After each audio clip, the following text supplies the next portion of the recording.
Harbolnas masih jauh, Lebaran dan Hari Raya udah lewat. Tapi ada loh yang rajin courting sini, courting sana. Bukan di mall atau marketplace. Obral courting ini sedang terjadi di pengadilan kita. Sekali lagi, pesta courting terjadi di Pengadilan Tinggi Jakarta. Masih ingat kan mereka memotong hukuman untuk Jaksa Pinangki Sirna Malasari? Sekarang mereka mengurangi hukuman untuk Joko Chandra. Terdakwa kasus penyuapan sederet pejabat di Kejaksaan Agung dan Kepolisian ini dapat potongan hukuman sebanyak 1 tahun penjara. Awalnya dihukum 4 tahun 6 bulan, sekarang jadi 3 tahun 6 bulan. Ya lumayan lah, 30% lebih diskonnya. Kalau kita lagi belanja, diskon 30% itu kan lumayan bisa bikin hilaf kan? Courtingan hukuman untuk Joko Chandra kali ini dengan alasan karena Joko sudah menjalani pidana penjara terkait kasus sebelumnya, pengalihan utang atau sesi Bank Bali di tahun 2009. Alasan lain, Joko juga sudah menyerahkan dana yang ada dalam escrow account Bank Bali sebesar 546 miliar rupiah. Duh, gimana sih? Fakta bahwa yang bersangkutan pernah terbukti bersalah melanggar hukum, kok jadi alasan hukuman berikutnya jadi lebih ringan? Orang yang pernah melanggar hukum ketika mengulangi lagi perbuatannya, mestinya dihukum lebih keras lagi dong. Apalagi kejahatan yang kedua ini untuk kabur dari hukuman kejahatan pertama. Jelas-jelas kejahatan kedua dilakukan untuk melecehkan hukum dan pengadilan. Kok malah jadi alasan untuk diberi keringanan? 4 dari 5 hakim yang mengkorting hukuman Joko Chandra ini juga hakim yang memotong hukuman Jaksa Pinangki.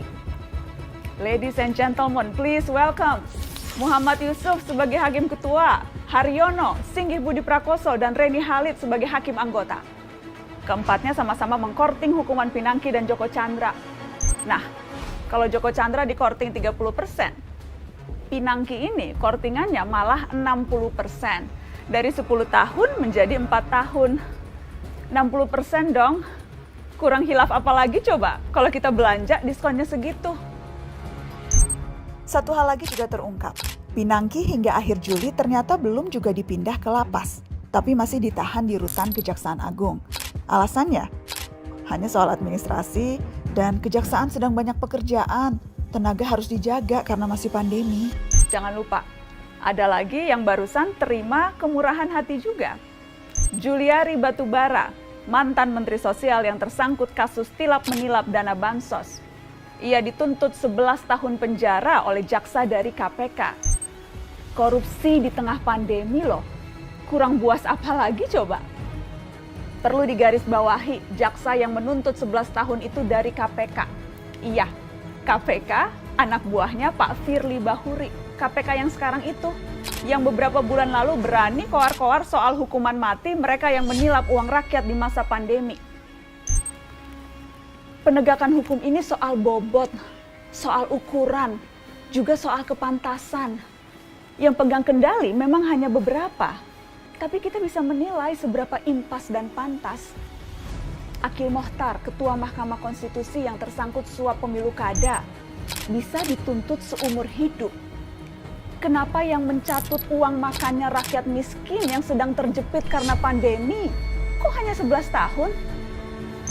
Repot ini, repot. Tujuan sanksi yang berat adalah memberi efek jerak, agar kita semua siapapun itu ngeri dengan hukumannya, agar siapapun jadi berpikir ratusan kali sebelum berbuat jahat.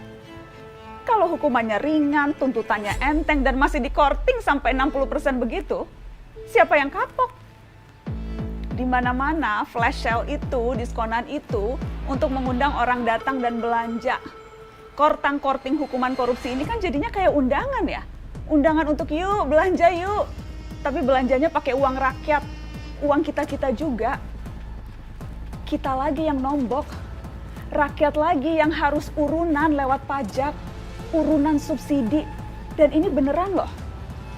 Jadi, selama rentang 2001 sampai 2015, diperkirakan kerugian negara karena korupsi mencapai 203,9 triliun rupiah.